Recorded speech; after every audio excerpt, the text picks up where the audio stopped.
Assalamualaikum, selamat pagi Bu Sopi. Waalaikumsalam, selamat pagi Bu. Ya, apa kabar Bu Sopi? Baik Bu. Hari ini ada jadwal mengajar Bu Sopi. Di mana? Iya Bu di kelas 8C. Tapi saya udah kasih tugas kok Bu. Jadi saya nggak masuk ke kelasnya. Hmm, jadi Ibu ada di ruang guru. Saat ini tidak sedang waktu jam kosong ya, melainkan ada kelas di kelas 8C. Iya, tadi saya sudah ke kelas ngasih tugas. Sebenarnya saya tadi marah-marah Bu di kelasnya. Biasa Bu, kelas 8C tuh kan memang kelasnya selalu ribut. Setiap pelajaran saya tuh pasti saja ada sesuatu hal yang membuat saya tidak mood untuk mengajar. Baik. Saya juga pernah masuk ke kelas 8C beberapa waktu lalu dan saya pikir ya anak-anaknya memang cukup aktif, butuh usaha dan kreativitas lebih ya untuk bisa mengelola anak-anak kelas 8C tersebut. Nah, Iya Bu. menurut Ibu, anak-anak kelas 8C itu, ribut karena apa ya, Bu, ya? Nah, memang selalu ribut Bu, anak 8C itu kalau pelajaran saya tuh ya gitu, KM-nya juga sama gitu. Kalau tidak ribut mereka tuh selalu, tidak tidak kayak seperti tidak mau belajar aja gitu, ada saja alasan. Baik, Ibu. Berarti Ibu tadi meninggalkan kelas bukan atas dasar ada keperluan yang lain ya, Bu, tapi, kalau yang saya tangkap dari cerita Ibu, Ibu kurang nyaman mengajar di kelas 8C ya, Bu, ya? Iya Bu Sarah, Mmm, Ibu, betul. apakah Ibu pernah bercerita atau bertanya kepada guru lain yang mengajar di kelas 8C juga tentang perilaku anak-anak di kelas 8C? Pernah ke Ibu Tuti gitu dan Gimana kata tetap Bu Tuti? tetapi Bu Tuti itu ya menjawabnya baik-baik saja, padahal di jam pelajaran saya tuh tidak baik-baik saja Bu. Ah, saya mah yakin itu mah, anak-anaknya saja sensitif terhadap saya, Bu. Seperti itu. Jadi saat pelajaran Bu Tuti anak-anak bisa dikondisikan dengan baik ya, Bu, ya? Bu Tuti bilangnya seperti itu, tapi kok pelajaran saya tuh susah gitu untuk konsentrasi gitu. Tadi saja tuh pukul-pukul meja, Bu. Iya, anak-anak memang sangat unik ya, Bu, ya, dan cukup latih kesabaran kita sebagai guru. Tapi Ibu mohon maaf sebelumnya, saya izin bertanya, apakah Ibu sebelumnya pernah bertanya kepada anak-anak terkait dengan pembelajaran yang seperti apa yang mereka harapkan? Saya kan sudah lama mengajar, Bu. Jadi ya pasti gitu-gitu aja lagian kan kalau siswa tuh kan gimana gurunya, Bu. Jadi kalau gurunya mau belajar misalnya di kelas ya harusnya siswanya bisa bisa konsentrasi gitu. Karena saya tuh udah Baik. 15 tahun mengajar, Bu.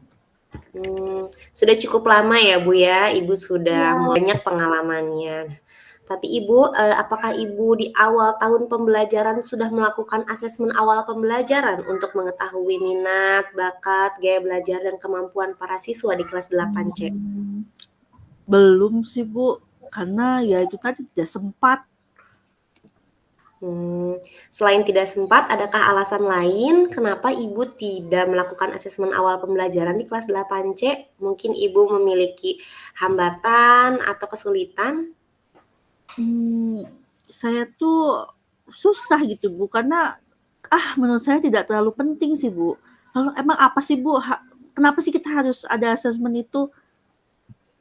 Baik Ibu, saya juga pernah merasakan menjadi guru yang dimana anak-anaknya itu sangat aktif.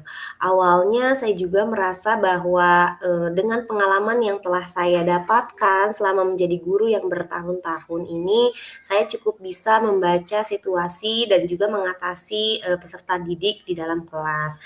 Tapi ternyata tidak ada salahnya kita melakukan suatu diskusi dengan anak-anak untuk mengetahui apa yang sebenarnya mereka harapkan dan apa yang sebenarnya mereka inginkan dalam proses pembelajaran yang dialami dengan kita.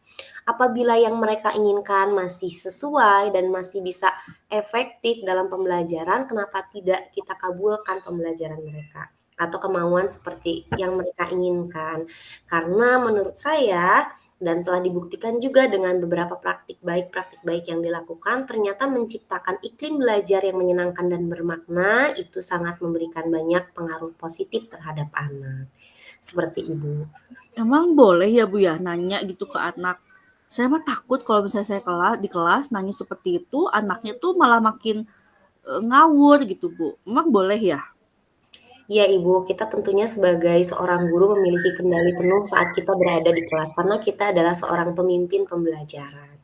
Tetapi tidak ada salahnya kita ingin mengetahui sudut pandang atau keinginan anak. Balik lagi seperti yang saya ucapkan tadi, apabila yang diinginkan oleh anak-anak itu bermain sambil belajar dan jika kegiatan tersebut itu masih kondusif dan bisa dijalankan, lalu materi bisa tersampaikan dan tujuan pembelajaran pun bisa dicapai, kenapa tidak kita lakukan hal tersebut? Karena anak pun akan mendapatkan pengalaman belajar yang menyenangkan dan bermakna, seperti itu Ibu. Saya sarankan kepada Ibu untuk mencoba melakukan diskusi dengan anak-anak, apa yang anak-anak harapkan, lalu pengalaman pembelajaran seperti apa yang ingin mereka lalui bersama Ibu, seperti itu.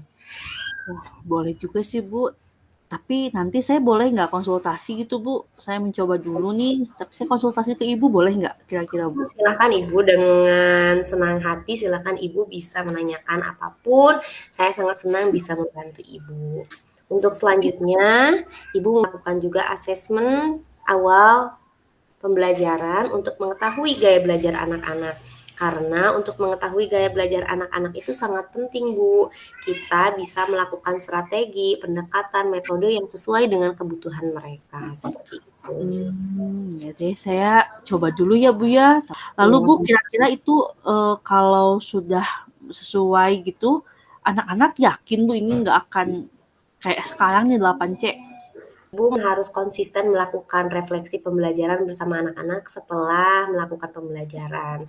Ibu menanyakan kepada mereka tentang perasaan, bagaimana mereka perasaannya setelah belajar, lalu apa yang mereka inginkan, dan bagaimana hal-hal yang mungkin menurut mereka itu paling mereka senangi, seperti itu Ibu. Oh gitu. Baik Bu Sarah, saya mau coba dulu ya Bu ya. Mudah-mudahan saya bisa nanti. Jadi solusi yang saya berikan kepada Ibu saat ini, saya bisa mensolusikan mengajak diskusi anak, lalu dengan menciptakan iklim belajar yang menyenangkan dan bermakna, lalu yang kedua Ibu melakukan asesmen awal pembelajaran untuk mengetahui gaya belajar anak dan bisa memberikan pembelajaran yang sesuai. Seperti Ya, itu Ibu Sophie.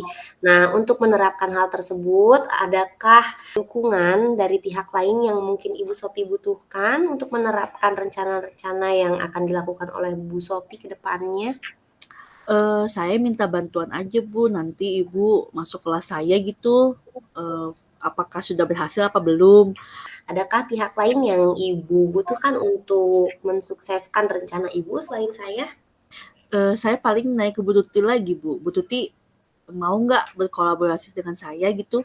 Silakan Bu Sophie, itu ide yang bagus. Bu Tuti mungkin memiliki banyak praktik baik yang telah dia lakukan dalam proses pembelajaran sehingga Bu Tuti bisa menciptakan pembelajaran yang nyaman untuk anak sehingga anak pun merasa senang saat belajar dengan Bu Tuti. Anak-anak itu tidak melakukan hal-hal yang tidak kita inginkan karena kebutuhannya telah terpenuhi Ibu Sophie, seperti itu. Ya Bu, Untuk kedepannya, apa komitmen Bu Sophie? saya mau coba dulu yang tadi kata Ibu. Saya mau bertanya ke anak-anak, berdiskusi, maunya mereka seperti apa, belajarnya bagaimana. Kemudian nanti mungkin saya mau tadi asesmen ya Bu ya, asesmen awal pembelajaran. Adakah lagi hal lain yang ingin diceritakan kepada saya? Udah, Barangkali saya bisa membantu. udah cukup Bu, terima kasih. Ya, sangat senang bisa membantu Ibu Sophie. Assalamualaikum. Waalaikumsalam. Oke, refleksi ya Bu Sarah. Oke. Apa yang sudah berjalan dengan baik selama percakapan? Yang berjalan dengan baik saat percakapan atau saat kegiatan coaching yang pertama, saya sudah mengikuti tahap-tahap yang terdapat pada Tirta ya, dan juga tanggung jawab dengan menanyakan komitmen. Selain itu, saya juga sudah melakukan kompetensi inti pada coaching, yaitu dengan hadir sepenuhnya kepada Ibu, mendengarkan secara aktif, lalu mengajukan pertanyaan yang berbobot sesuai dengan apa yang Ibu ceritakan. Dan saya itu sudah fokus dari awal sampai akhir kegiatan coaching kepada coachee. Gitu. Sehingga saya bisa memberikan solusi yang cocok dengan permasalahan yang Ibu alami. Mungkin yang sudah baik ya. Ya. Lalu, apa yang masih perlu diperbaiki atau ditingkatkan? Yang perlu ditingkatkan itu adalah pemilihan kata yang lebih sesuai dan lebih mudah dipahami oleh coachee. Lalu, apa yang Ibu lakukan untuk tetap dalam kondisi di kehadiran penuh sebelum dan saat melakukan coaching? Baik, yang saya lakukan dan saya upayakan untuk tetap dalam kehadiran penuh saat proses coaching, yang pertama saya rileks, mendengarkan dengan baik, tidak menjudge apa yang dihadapi oleh coachee, baik itu permasalahan, kelemahan ataupun kesalahan, sehingga saya bisa memberikan solusi yang tepat sesuai dengan permasalahan yang terjadi. Apa yang Ibu lakukan untuk memperbaiki atau meningkatkannya? Perlu diperbaiki itu saya harus lebih banyak belajar dengan teman-teman atau pimpinan saya yang sudah biasa melakukan coaching gitu, agar saya juga lebih bisa meningkatkan kompetensi inti dari hal-hal yang harus terdapat pada proses coaching. Gitu. Oke, terima kasih Bu. Ya, sama-sama. Lalu di sini ada satu pertanyaan, apa yang Anda rasakan pada saat di coaching? Yang saya rasakan itu plong. Jadi masalahnya itu dapat menemukan solusi ya. Apalagi juga tadi selama di coaching itu Bu Sarah itu sudah mampu mendengarkan secara baik, tidak menjudge, lalu fokus ke masalah inti gitu, masalah inti, udah gitu sampai ke tahapan penyelesaian atau pemberian solusi yang tepat. Oke, terima kasih. Berikut adalah kegiatan coaching dan saya Sarah Mei berperan sebagai coach dan teman saya Sophie Nurdini sebagai coach. Wassalamualaikum warahmatullahi wabarakatuh. Waalaikumsalam.